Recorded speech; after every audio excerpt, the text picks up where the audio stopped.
Quel était le but de cette tournée républicaine?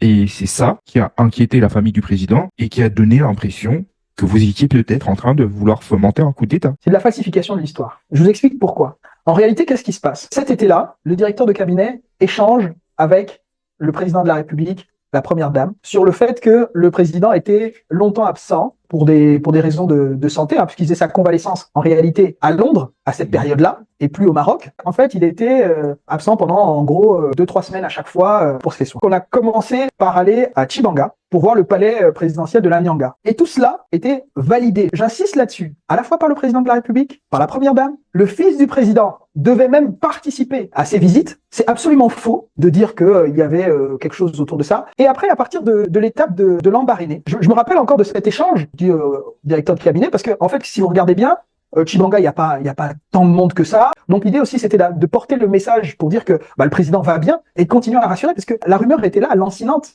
d'avoir le directeur de cabinet qui venait physiquement pour pouvoir redire ça, c'était important. Ensuite, pour être totalement précis, on va à l'étape de l'embarriné. À l'étape de l'embarriné, qu'est-ce qui se passe? La conversation qui m'a été relatée par le directeur de cabinet. Il me dit, j'ai eu la première dame au téléphone, elle trouve que il y a vraiment pourquoi est-ce que les gens ne vous accueillent pas mieux que ça? Vous venez quand même de la part du président pour leur porter un message. À chacune des étapes, Brice Lacruche ne parle jamais de lui.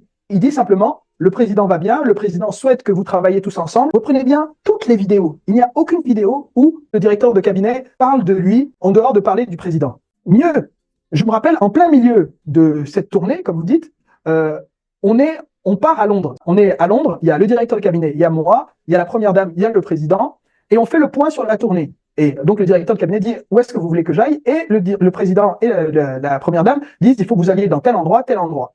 Et c'est à ce moment-là qu'est décidé le meeting de Nzayong. Et donc encore une fois, là, vous pouvez parler de mensonge d'État. Oui, puisque ça a été refait. Mieux, j'ai même entendu, je sais plus quel homme politique est venu dire que non, le président de la République n'était même pas informé de ce meeting, et donc il serait venu avec sa femme, avec la moitié du gouvernement à ce meeting qu'il aurait forcé. Or, c'est une construction a posteriori pour valider, pour donner du contenu au fait que on va embastiller ce groupe-là aujourd'hui. Aucun de tous ceux qui sont venus n'ont été accusés de complot, d'atteinte à la sûreté. Pourquoi? Parce qu'il y en avait pas.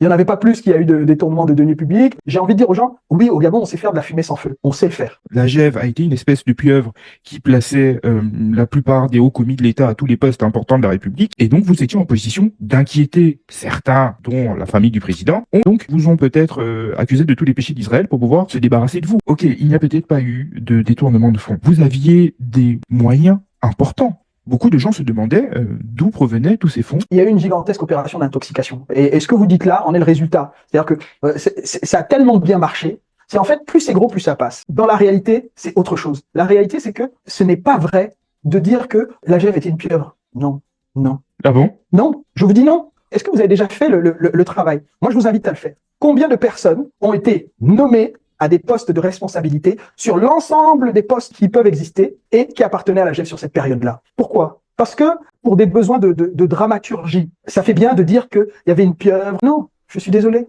Il y a des gens qui sont restés là pendant 14 ans, pendant 20 ans. On n'en parle pas. Parce que il y a eu 6, 7, 8 maximum personnes qui ont occupé des responsabilités pendant maximum 18 mois. Vous parlez de pieuvre. Excusez-moi, si c'est pas de l'exagération journalistique, je sais pas ce que c'est. Vous faites comme si le processus de nomination à des fonctions importantes était comme une espèce de loterie où on prend des noms et on les met. C'est faux. Ça obéit aussi à une répartition, à des équilibres. Et il y a plusieurs personnes qui entrent en ligne de compte au moment de proposer des noms. Et la seule personne qui, in fine, valide, c'est le président de la République. Le directeur de cabinet, qu'est-ce qu'il fait? Il centralise. Quand on lui demande son avis, il donne son avis. Quand il y a des profils sur lesquels on l'interroge, on lui demande, mais est-ce que tu peux trouver telle personne? Il va proposer quelqu'un.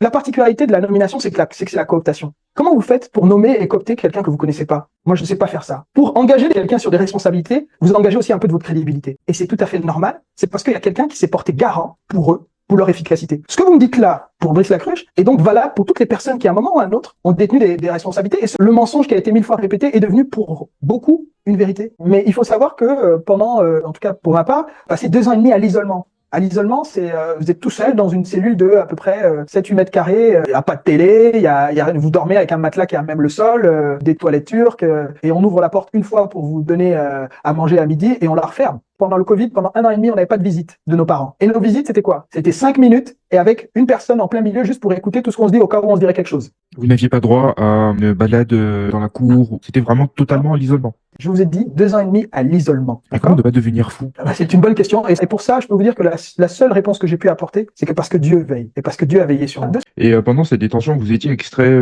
pour pouvoir être interrogé. On vous demande de vous trahir les uns les autres. Il y a des interrogatoires, oui. De la torture ou non? Moi, je n'en ai pas subi. Des menaces? Comment? Des menaces? En tout cas, on vous dit ce qui va se passer si vous collaborez pas. Sans vouloir trahir de secret, vous aviez le sentiment qu'on souhaitait peut-être charger Brice Aklu Chalianga? Bien sûr, c'était un des axes